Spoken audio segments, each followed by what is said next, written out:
केन्दुझर तेलकोई वनांचल में हाथी उपद्रव बढ़िबार लगी। गतकाली विलंबित राति में आकुल ग्राम में तेलकोईर पूर्वतन विधायक प्रेमानंद नायक घरे गोटे हाथी पशि उपद्रव करिछि। हाथीटी खजुरिया जंगल आसी पूर्वतन विधायक घर पाचेरी भांगी पशिथिला एवं पुणी अन्य एक पाचेरी भांगी घर बाहर को जाइथिला।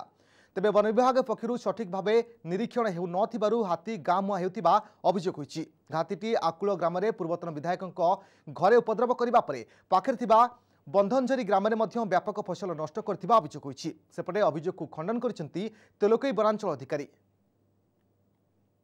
प्रति जगह पिला रोचंती सिठी हमर शरत पात्र बोली गोटे पिला वर्तमान अछि से टावर रे ता पाखरे हमर गोटे बंधनझरी गोटे बीट क्वार्टर अछि सिठी फॉरेस्ट गार्ड रोचंती आकुड पाखा पाखी आ गोटे ग्रुप जाइतले हमर बिमिडा सिठी गोटे किछि हाथी थिले तांको वाच करिया पे जाउतले।